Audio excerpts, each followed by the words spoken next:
vidéo montrer un peu comment les médecins sont méchants dans notre pays. Le vendredi 25 avril à 18 h, on commençait à avoir des contractions et nous sommes allés à la maternité d'Agamé, Marie-Thérèse. Arrivé là-bas, ils se sont occupés de moi. Ils ont vu que c'était pas encore arrivé. Ils ont commencé à ils ont dit de marcher un peu pour pouvoir faire descendre l'enfant. Et il a commencé à marcher. À de 22, 21 h, ça n'allait plus. Je suis partie en salle d'accouchement. Et arrivé là-bas, la sage-femme s'est bien occupée de moi. Jusqu'à 23 h, j'ai accouché à 23 h 8 minutes. Et l'enfant était en réanimation. Ils m'ont mis en salle d'attente. En temps, mon enfant était en réanimation. Jusqu'à 1 h du matin, je m'inquiétais pour l'enfant. Je demandais aux filles des salles. Et mon enfant, on me dit non, qu'elle est en réanimation, ça va un peu. Elle a commencé à pleurer, ça va un peu. À 2 h du matin, la même chose, parce que je n'arrivais pas à dormir. Je voulais connaître l'état de l'enfant, la santé, comment il se porte. Et à 4 h, ils m'ont envoyé l'enfant. Elle commençait à pleurer un peu. Elle était auprès de moi jusqu'à 5 h, 5h30, 6 h moins.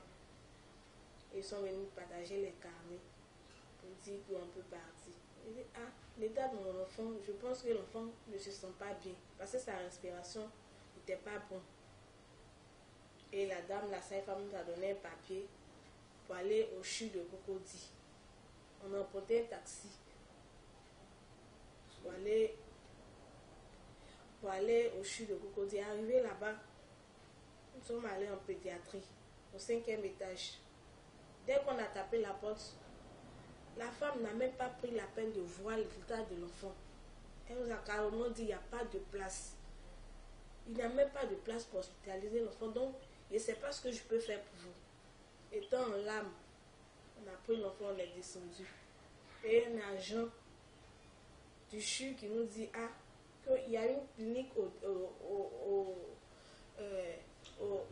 2 plateaux. Que je peux appeler le médecin, là vous allez partir. Donc il n'y a pas de problème, il faut le faire. Il a appelé le médecin et on a emprunté le même taxi pour arriver aux 2 plateaux. Dès qu'on est arrivé, il a pris le carnet de l'enfant, il a pris l'enfant, il dit la consultation c'est 10 000. On a payé la consultation. Après la consultation, il nous fait une facture de 215 000. Il dit de payer avant de traiter l'enfant. Et tant qu'il était à la maternité, il n'y avait plus rien sur nous. Il restait seulement un peu d'argent. Et mon ami a dit de donner, qu'il n'avait plus une grande chose, qu'il avait seulement que 10 000 francs, mais il laisse sa pièce d'identité pour aller chercher de l'argent pour l'enfant. Que pour le moment, occupé pour vous de l'enfant. Il dit ok, il n'y a pas de problème, il va s'occuper de l'enfant. Il était assise, il était tellement fatigué, je devais venir me reposer un peu. Moi, je suis rentrée à la maison, lui il allait chercher de l'argent et puis il est reparti. Arrivé là-bas, ils n'ont même pas pris la peine de toucher l'enfant. Ils ne l'ont même pas soigné. L'enfant n'était pas sous oxygène. En ce moment, ils savaient que l'enfant n'était plus. Mais ils nous ont fait croire que l'enfant vivait toujours. Ils ont mis des appareils pour influencer les gens, pour dire qu'ils sont en train de traiter l'enfant. Mon ami rentre là-bas, il voit l'enfant, il l'a appelé, il est à la maison, je l'ai appelé. C'est comment? Il dit non, l'enfant dort. Il dit, l'enfant dort, tu l'as vu, il dort bien, il respire bien. Lui, l'essentiel, ils ont mis les appareils, mais il dort. Il dit ok, il n'y a pas de problème. Dans la maison, ils ont prescrit une ordonnance encore pour aller payer le lait. Ils ont prescrit une ordonnance de 20 000 francs. Il allait acheter les revenus.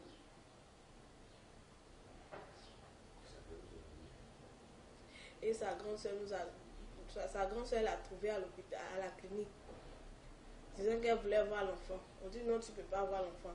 Que les heures de visite, c'est à 18 heures. Ils viennent encore dire, ils ont besoin de sang. Le sang, la poche de sang, là, à 30 000. Il n'y avait plus l'argent parce qu'ils avaient demandé 100 000 francs pour traiter l'enfant d'abord. Il a remis les 100 000, il n'y avait plus grande chose. Il restait que 15 000. Après les ordonnances de 20 000, il restait 15 000. Elle a donné les 15 000 pour dire qu'elle partait à la maison chercher l'argent pour venir.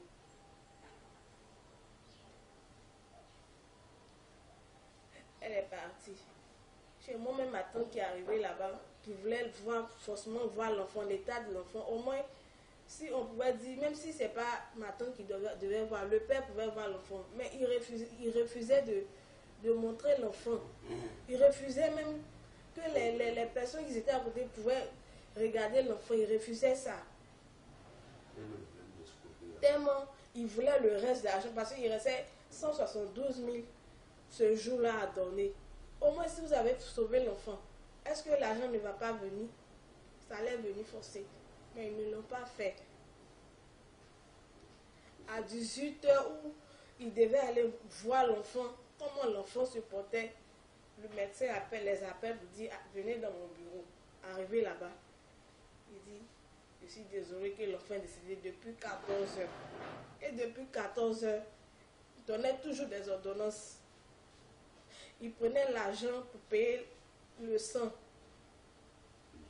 Tout ça pour nous escroquer. Pour ne même pas que... Pour payer tous les 215 000 francs ce jour-là.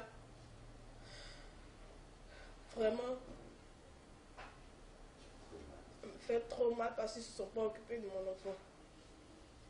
Ils n'ont pas donné d'oxygène parce que l'enfant manquait d'oxygène. Ils n'ont rien fait à l'enfant, mais ils nous ont fait croire qu'ils ont fait quelque chose. Et je dis, après ça, quand c'est fini, à 18 h là, ils disent qu'ils n'ont pas venir payer les 172 000 qui restent avant de donner le certificat de décès. Sinon, ils ne donnent pas l'enfant. Je dis ça parce que j'ai mal au cœur. Ils ont tué mon enfant à cause d'argent. Au moins, s'ils avaient sauvé l'enfant, l'argent allait venir. L'argent était déjà là. Mais je voulais seulement qu'on sauve mon enfant. Et ils ont tué mon enfant carrément, sans pitié. Je ne comprends pas pourquoi les médecins qui prêtent serment pour dire qu'ils vont sauver la vie des gens. Et ils tuent des enfants, des bébés, un innocent. Ils préfèrent l'argent que l'homme.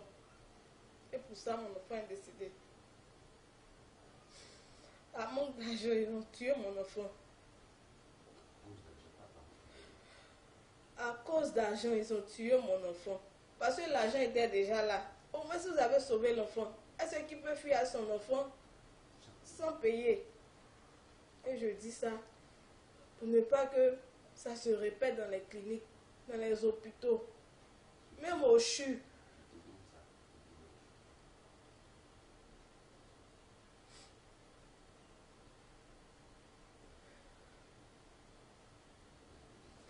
Ça fait trop mal. Ils ont pris la vie de mon enfant cadeau.